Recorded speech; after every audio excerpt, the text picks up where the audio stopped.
ආයුෂ බොහෝ වේවා අදත් ඔබට සුබම සුබ දවසක් විශ්ව ලෝකේ. දරුවෙක් ස්වභාවිකව ඉපදෙන අවස්ථාවක් ගැන හිතුවොත් එයාගේ අම්මා ගැන කෙනෙක්ට සැකයක් ඇති වෙන්න විදිහක් නැහැ. මොකද දරුවෙක් උපදින්නේ අම්මා කෙනෙක්ගේ කුසින් නිසා. ඒක ස්වභාව ධර්මයෙන්ම තහවුරු වෙලා ඉවරයි. හැබැයි ඉස්සර කාලේ ඉඳලම මේ දරුවන්ගේ තාත්තා කවුද කියන ප්‍රශ්නය නම් නිතරම මතුවුණා. මේ නිසාම ඉතිහාසයේ පුරාවටම ඇතිවුණු පවුල් ආරවුල් දේශපාලනික අර්බුදත් බොහෝමයක් තිබෙනවා. ඉතින් මෙන්න මේ ප්‍රශ්නයට විසඳුමක් විදිහට තමයි අද වෙද්දි DNA පරීක්ෂණ තාක්ෂණය කරලියට ඇවිත් තියෙන්නේ. අද වෙද්දි මේ DNA රිපෝට් එකක් ගන්න එක බොහෝම සුළු දෙයක් විදිහට පෙනුනත් ඇත්තටම මේක පිටිපස්සේ තියෙන විද්‍යාව සහ ඉතිහාසය හරිම පුදුම සහගතයි. DNA පරීක්ෂා කරනවා කිව්වට ඒක කරන්නේ කොහොමද? ඒකෙන් තමන්ගේ පියාව 99.9%කටත් වඩා විශ්වාසයක් ඇතිව තහවුරු කරගන්නේ කොහොමද කියලා ඔබටත් දැනටත් හරි අදහසක් නැතුව ඇති. ඉතින් අද වීඩියෝවෙන් අපි තීරණය කළා වැඩි දෙනෙක් නමින් විතරක් අහලා තියෙන මේ DNA පීතෘත්ව පරීක්ෂණය හෙවත් පැටිනටි ටෙස්ට් එක ගැන ඔබට සම්පූර්ණ විග්‍රහයක් කරන්න. රැඳෙන්න කියලා ආරාධනා කරන්නේ මේ වීඩියෝවේ අවසන් තත්පරය තෙක්. සංධිවේදනාවට සමුදේ ජීවිතය විඳින්න 90%කට වඩා පාරිභෝගික පැසසුම් ලැබූ විද්‍යාත්මක විසඳුම OthoShield.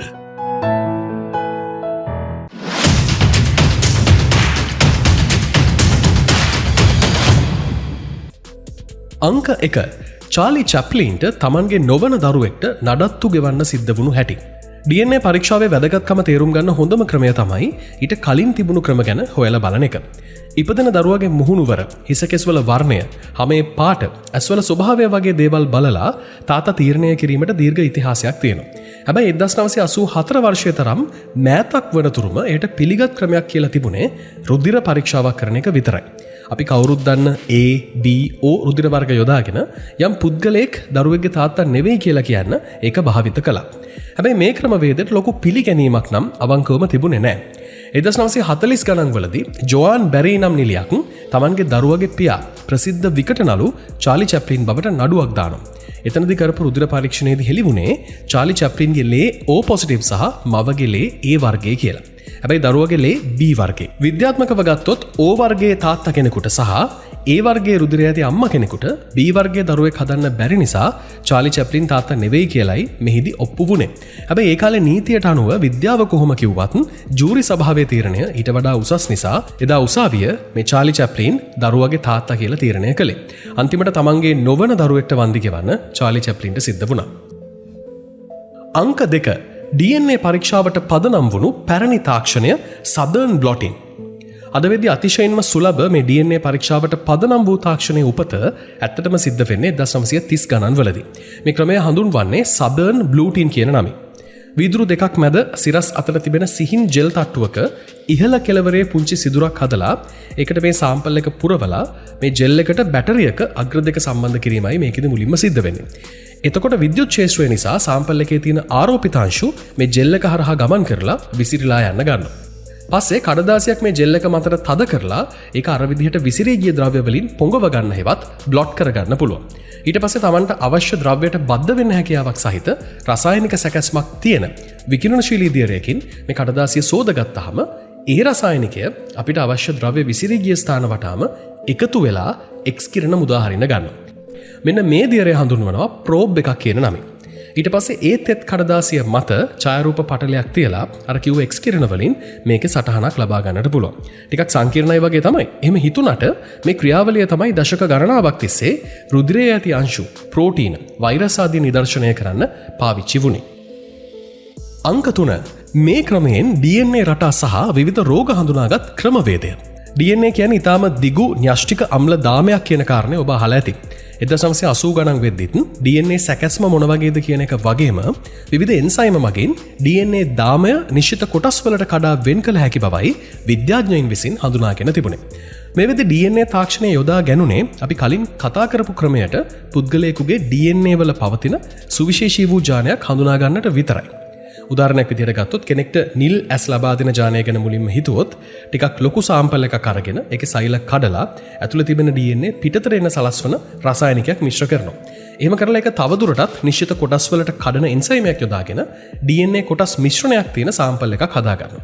ඒක අපි කලින් කිව්ව කොටසේ විදිහට ජෙල් ස්තරයක විසිරුවලා හැරලා නිල් ඇස් ලබා දෙන ජානයට ආකර්ශණය වන ප්‍රෝබ් දියරයක් යොදාගෙන මේ රටාවේ සටහනක් ලබා ගන්නවා. ඒ ගත්තහම ඒකෙන් නිල් ඇස් ලබා දෙන ජානය තියෙනවද නැද්ද කියලා හඳුනගන්න පුළුවන්.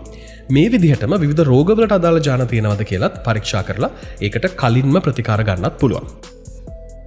අංක 4 අහම්මෙන් සිද්ධ වුණු අපූරු සොයා ගැනීම.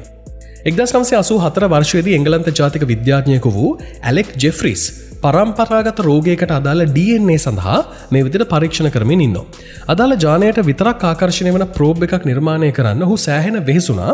හැබැයි ඒක එහෙම වුණත් ඒක සාර්ථක වුණේ නැහැ. ඒ වෙනුවට ඔහු අතින් නිර්මාණය වුණා DNA දාමයේ තිබෙන බොහෝ තැන්වලට එකවර එක්රැස් වෙන ප්‍රෝබ් එකක්.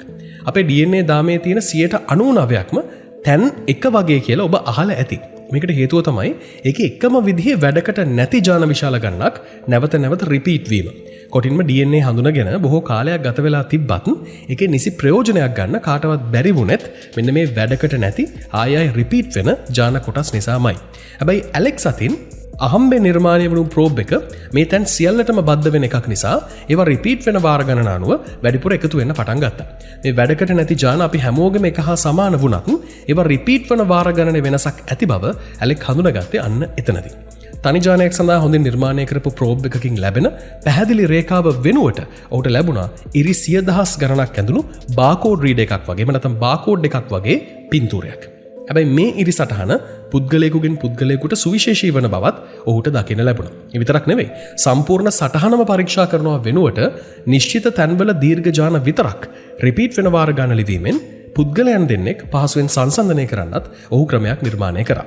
මෙන්න මේ සෑහෙන අපූර්ව සොයා ගැනීම ටිකක් සංකීර්ණ ක්‍රියාවලියක් නිසා මේකේ ප්‍රයෝජනය ගැන ගොඩක් අයට එකවර ඒ කාලෙදි තේරුණේ නැහැ. අංක 5 නාබොරෝ ගම්මානයේ ද්විත්ව ඝාතන සිද්ධියෙන් ලැබුණු ප්‍රචාරය. එංගලන්තයේ නාබොරෝ කියන ගම්මානයේ 1983 වර්ෂයේදී සහ 86 වර්ෂයේදී එක හා සමාන ඝාතන දෙකක් සිද්ධ වෙනවා. මේ දෙකේදීම සිද්ධ වෙන්නේ අවුරුදු 15ක් වයස දැරියන් දෙදෙනෙක් එකම විදිහට අතවරයකට ලක් කරලා ඝාතනය කිරීම. පොලිසිය මේ සම්බන්ධයෙන් සැකපිට අවුරුදු 17ක් වයස රිචඩ් බක්ලන් කියලා තරුණයෙක් අත්අඩංගුවට ගන්නවා. යම් මානසික ආබාධයක් ඇති රිචඩ් පොලිසිය හිංසාවන් හමුවේ Taman දෙවෙනි ඝාතනය කරපු බවයි අවසානයේදී පිළිගන්නේ. හැබැයි ඔහු පළවෙනි ඝාතනයටත් කිසිසේත්ම වැරද්ද පිළිගන්නේ නැහැ. ඒ නිසා ඔහු මේ දෙකටම වැරදිකරු බව තහවුරු කිරීමේ වගකීම තරමක් ඒ වෙද්දි ප්‍රසිද්ධ වෙලා හිටපු DNA විද්‍යාඥ ඇලෙක් ජෙෆ්‍රීස්ට පවරන්නයි පොලිසිය තීරණය කළේ. ඒකෙදි මුලින්ම සිද්ධ වෙන මේ ඝාතන දෙකේදීම සොයාගත් ශුක්‍රාණු සාම්පල එකම පුද්ගලයෙක්ගේ කියලා හඳුනගන්න එකයි. හැබැයි ඊට පස්සේ රිචඩ්ගේ DNA පරීක්ෂා කරාම ඒක කිසිසේත්ම ඔහුගේ නොවන බවත් තහවුරු වෙනවා. පොලිසිය ඊට පස්සේ ප්‍රදේශයේ 5000කට වැඩි පිරිසකගේ DNA සාම්පල් අරගෙන ඒවා ලයිස්තුගත කරත් අර කියපු ශුක්‍රාණු සාම්පල් එකට සමාන එකක් කිසිසේත්ම හම්බුනේ නැහැ. කොහොම වුණත් රිචඩ් මේ ඝාතන එකක්වත් සිදු නොකරපු බව තහවුරු කරගෙන ඔහුව වහාම නිදහස් කෙරුණා. වසරකට විතර පස්සේ සැබෑ අපරාධකාරයා වූ කොලින් පිච්ෆෝක් තැබෑරුමකදී තමන්ගේ නමින් මිතුරෙක් DNA සාම්පල් ලබා දුන් බව පුරසාරම් දොඩවනවා ඇහුණ කාන්තාවක් ඒක පොලිසියට පැමිණිලි කරනවා. වහාම ඔහු අල්ලගෙන DNA පරීක්ෂාවක් කරද්දී තමයි අර කලින් ශුක්‍රාණු සාම්පල් වලට 99.9%ක්ම ඒක ගැලපෙන්න උනේ. මේ සිද්ධිය DNA සාක්ෂි යොදාගෙන විසඳූ පළමු අපරාධ නඩුව විදිහටත් ඉතිහාසගත වුණා. අංක 6 වර්තමානයේදී පීතෘත්වය තහවුරු කරන්න සිද්ධ කරන පරීක්ෂාවේ වෙනස්කම්. 1980 ගණන් වලදී බොහොම අපහසුවෙන් විශාල සාම්පල් එකක් යොදාගෙන කරන්න සිද්ධ වුණු මේ DNA පරීක්ෂාව අද වෙද්දී ඊට වඩා සෑහෙන දියුණු වෙලා තිබෙනවා. ඒකට ප්‍රධානතම හේතුව තමයි කොවිඩ් කාලෙදී අපිට නිතරම වගේ අහන ලැබුණු PCR පරීක්ෂණ තාක්ෂණය. මේ ක්‍රමයේදී තාම කුඩා ජාන සාම්පල් එකක් පවා උණුසුම අඩු වැඩි කරන දීර්ඝ ක්‍රියාවලියකට ලක් කරලා විශාල ජාන පිටපත් ප්‍රමාණයක් බවට පත් කළ හැකියි. මේ නිසා කෙස් ගහක්, කෙල, ඔලේ බිඳුවක් වගේ ඊටාම කුඩා සාම්පලයක් පවා අද වෙද්දී ජාන පරීක්ෂාවට ලක් කරන්න බොහොම ප්‍රමාණවත්. අද වෙද්දී ඉහළ වෝල්ටීයතාවයක් ජෙල් වර්ග වෙනුවට ඊටාම සිහින් වීදුරු නල, විකිරණශීලී ද්‍රව්‍ය වෙනුවට ලේසර් වගේ ආලෝකයක් යොදාගෙන DNA විසිරීම නිරීක්ෂණය කරන කාර්යයත් විනාඩි කිහිපයකදී කරන්න පුළුවන්. ඒ වගේම ඇලෙක් ජෙෆ්‍රීස්ගේ කාලේ වගේ නෙමෙයි අද වෙද්දී මේ ජාන සැසඳීමත් ගොඩක් දියුණු වෙලා තියෙනවා. ඔහු මුලින් යොදාගත්තේ දීර්ඝ දාම රිපීට් වෙන අවස්ථා වුණාට අද වෙද්දී කෙටි ජාන රිපීට් වෙන අවස්ථා තමයි ගණනය කිරීම සඳහා යොදාගන්නේ. ඉතින් මේ විදිහට සාමාන්‍යයෙන් සම්පූර්ණ සටහනේ ඇති තැන් 20ක් ගණන් කිරීම අද වෙද්දී සිද්ධ කරනවා. කරනවා. උදාහරණයක් විදිහට කිව්වොත් තුන්වෙනි ස්ථානයේ එක් පුද්ගලයෙකුගේ රිපීට් වෙන ජාන 12ක් තියෙනවා නම් තව කෙනෙක්ගේ එක 15ක් වෙන්න පුළුවන්. මේ විදිහට තැන් 20ක් පරීක්ෂාවට ලක් කරනවා. අද වෙද්දී මේ ගණන් කිරීමත් අතින් කරනවා වෙනුවට පරිගණකයෙන්ම ප්‍රස්ථාරයක් විදිහට ඍජුවම ලබා දෙනවා. මේකේ ප්‍රතිඵලය වෙන්නේ සම නිවුන් නොවන දෙදෙනෙක්ගේ සියලු ජාන සමාන වෙන්න පවතින ඉඩකඩ ට්‍රිලියන ගණනකින් එකක් තරම් කුඩා වීමයි. අද වෙද්දී ඕනෑම රටක මේ නිසා DNA පරීක්ෂාවට ඉහළම නීතිමය පිළිගැනීමක් හිමි වෙනවා.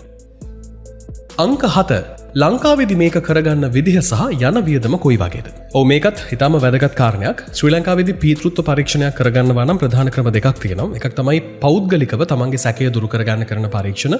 මේවා පෞද්ගලික ආයතන ගණනාවක් කරා කරගත හැකි. අද වෙද්දී මේ සඳහා දල වශයෙන් රුපියල් 60000 ඉඳන් 125000ක අතර මුදලක් වැය වෙන්නට පුළුවන්.